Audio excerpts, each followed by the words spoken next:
Welcome to a series called The End of Times, where we're going through the book of Revelation, verse by verse, to see what it is we should be doing and what it is we could expect to happen in the end times. And as we've gone through this book, verse by verse, over the last couple years, we've hit that place where Jesus Christ returns. Everything that this entire Bible was written about was the coming of the kingdom on earth as it is in heaven, and we're at that place, and it's really exceptional to see. And we've spent the last couple episodes talking about this image of him when he comes.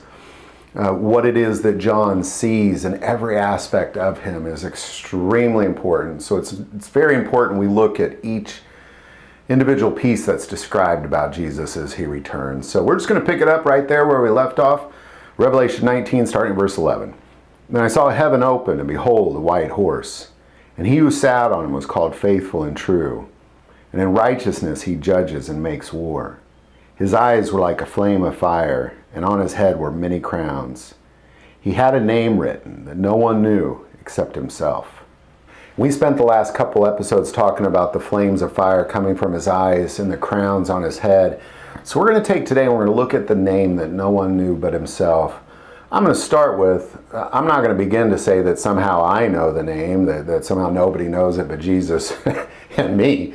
But we definitely want to look at it because it's put here. We want to see, well, what is this that we're talking about here? Because if it's in the Bible, it's meant for us to understand. God is not the God of confusion. So let's just kind of look at what it actually says here in this sentence. Because when it says that no one knew except himself, that word knew is oiden, that nobody oiden, which is to know or remember or appreciate. It's that nobody remembers this name, that this is a name that hadn't been said a long, like no one remembers it or appreciates the name, according to that word, oiden. Because there's other words you can use for the word know, that I know something, or nobody knows this thing, but it's essentially saying that nobody remembers it, nobody knows it, nobody appreciates what it is. So I kind of want to just look at his name, because Jesus is not his name. Let's start there. That's the Americanized version of who his name is. So let's just see, well, what is his name? Well, let's start by saying that depending on whether you're reading the Old Testament or the New Testament, the name is the same in both, and it is really, in the Old Testament, said as Joshua. In the New Testament, said as Jesus. So what is this name? Well, if you look at the actual word, it's Yahashua. And Yahashua, if you take the word or the name Yahashua and you translate that from Hebrew to English, we get Joshua. And then Jesus was written in the New Testament, so that was Greek. And if you take the name Joshua and you translate it into Greek, it's Lassus. And Lassus, and then translated then to English, is Jesus. But it's Yahashua. Yahashua is his name. That is truly what his name is. And I'm sure I'm not pronouncing it correct as well, but the correct interpretation of the name is Yahashua. And if you take the word Joshua in Hebrew and you interpret that in English, it says Yahweh helps. So God helps. And if you take that word Joshua and interpret it in Greek, it means Yahweh saves. And we know that to be true. We're going to talk about it here in a second. And we'll talk about the name Yahweh briefly as well. But the name Yahashua, that it means to save, because if we look at Matthew 1:21, and we're going to get into another name here, but if you look at Matthew 1:21, and she will bring forth a son, and you shall call his name Yahashua, for he will save his people from their sins. Now all this was done that it might be fulfilled, which is spoken by the Lord through the prophet, saying, Behold, a virgin shall be with child, and bear a son, and they shall call his name Emmanuel, which is translated, God with us. And this has been a wealth of confusion to people, because of course they're quoting an Isaiah quote, and we're going to go to Isaiah and see what they mean here. But they're saying, well, why does he say call him Jesus if he's saying we'll call him Emmanuel? So there's a lot going on there. Let's look at Isaiah. The prophecy that this angel is talking about is Isaiah 7:14. So we're going to go to Isaiah 7:14 real quick. Therefore the Lord himself will give you a sign. Behold, the virgin shall conceive and bear a son, and shall call his name Emmanuel. And Emmanuel literally means God with us, but it's not Emmanuel either. So let's come back to that. What is the real word there? Well, it's Ilamanu. It's Ilamanu. And shall call his name Ilamanu. But it actually doesn't even say shall call his name. It says she will proclaim him Ilamanu. And then that's where it gets confused, because she's proclaiming Ilamanu. And that's a big deal. So ultimately what he's saying is that if you go back to Matthew 1:21, it says, and she will bring forth a son, and you shall call his name Yahashua, for he will save his people from their sins. God saves. Now all this was done that it might be fulfilled, which was spoken by the Lord through the prophet, saying, behold, a virgin shall be with child and bear a son, and they shall proclaim Ilamanu, which is translated God with us. So literally the whole prophecy is being fulfilled in that moment.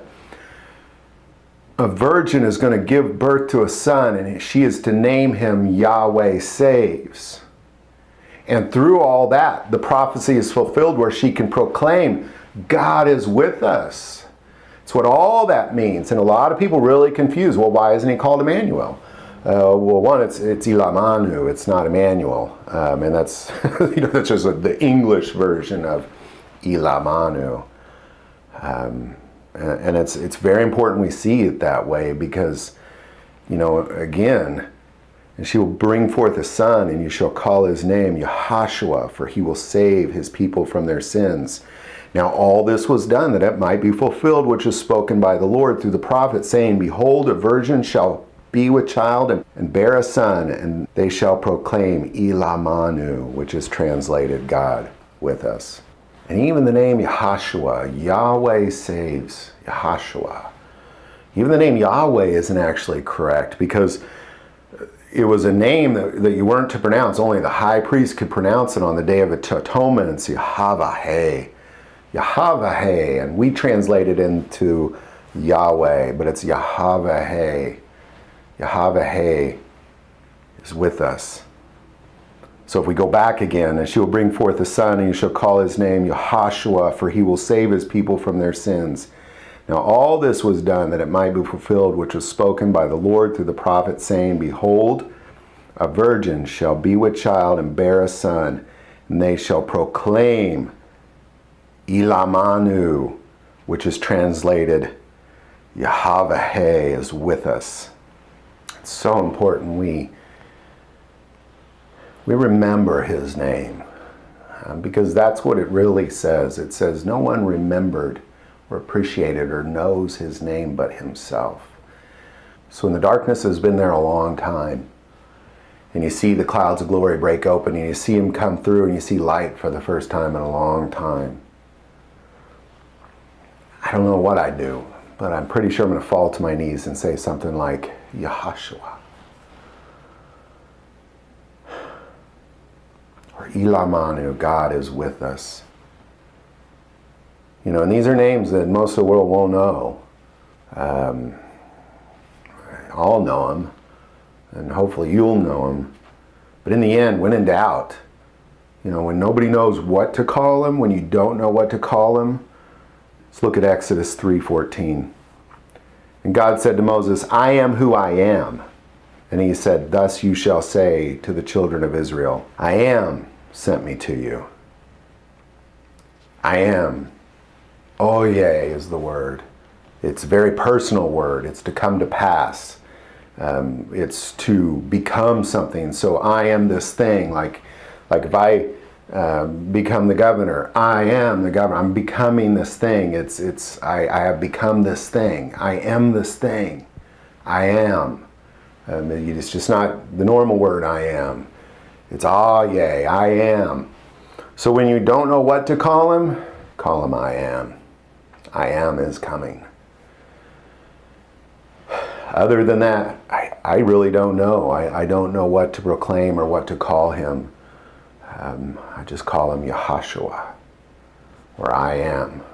because I Am is coming. Hope this video helps. Any thoughts or insight on that, definitely put it in the comments below.